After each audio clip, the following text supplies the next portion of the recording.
Dama ko po yung mga kwento po nila, yung mga kasiyahang they shared with their fathers.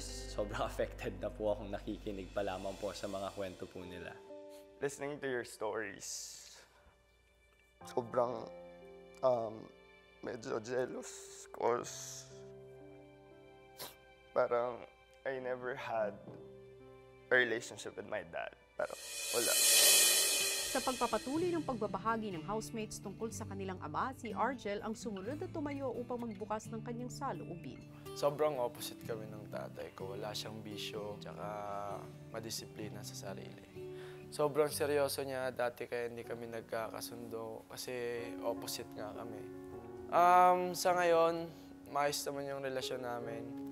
Para lang kaming magkapatid. Na-open na siya sa mga pinagagawa ko sa buhay. Sa mali naman, pinagsasabihan niya. Sino ba yung dad ko? Yung dad ko, he's the type of guy na parang happy lang siya, always happy. And he's just a fun guy to be with. Growing up, we would always travel kasi sa trabaho.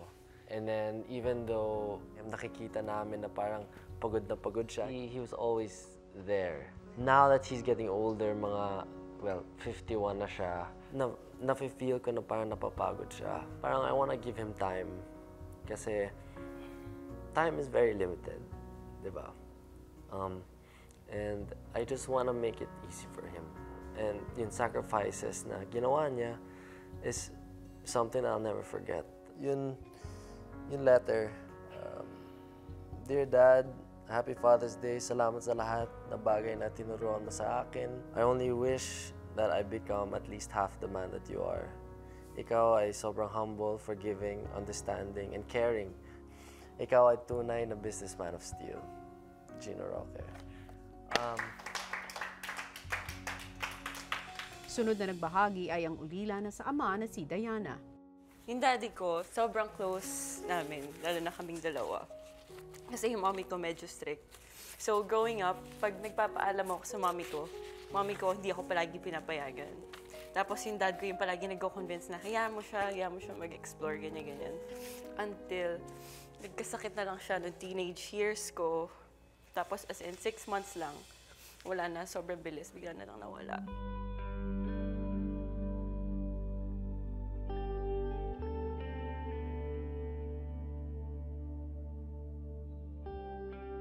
Sobrang sakit kasi parang yun yung time na dapat kasama ko siya. Yung kasama ko siya lumalaki, nakikita niya yung mga nagbabago sa akin, mga achievements ko. Set off my letter. Daddy, I hope you're in an amazing place right now with the best view up there in the skies while watching over us. I love you dearly with all my heart and forever will. It's been 9 years since you've passed, yet I can still clearly hear your calming voice in my head. I hope I make you proud still, just like how you were with my baby steps.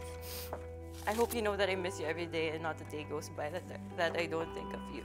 Your young lady, Diana. Yun yung tawag niya sa akin growing up, young lady.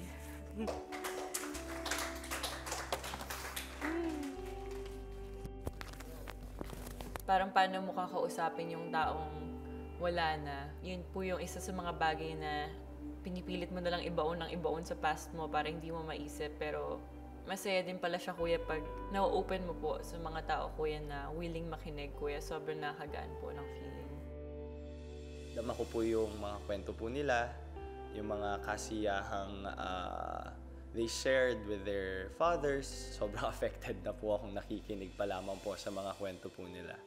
Listening to your stories, sobrang medyo jealous cause parang I never had a relationship with my dad. Pero wala. I also don't have a father figure na kakausap ko ng mga personal na bagay. Kasi never ko nagawa yun. Tapos, parang nag-graduate ganyan, parang di ko alam kung proud siya. Di ko alam kung may galit ako sa kanya. Di ko alam kung ano. There were points in my life na parang sana iba na lang yung tatay ko.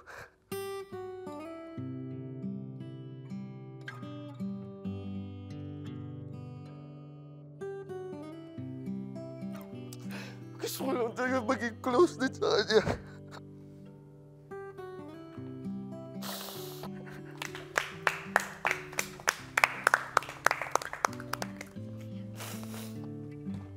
So, marami din po ako natutunan sa kanila, kuya, and mas nakilala ko pa po yung mga housemates ko ng mabuti. Kaya mas naiintindihan ko kung bakit ganun sila. Parang yung kay Sky nga po, ganun. Medyo naawa po ako sa kanya kasi sobrang na-feel bad lang ako para sa kanya kasi nakikita ko po kung gaano niya gustong mapalapit sa dad niya. Hindi mahalaga kung mamahalin na nila tayo. Mahalaga yung nararamdaman mo na mahal mo siya.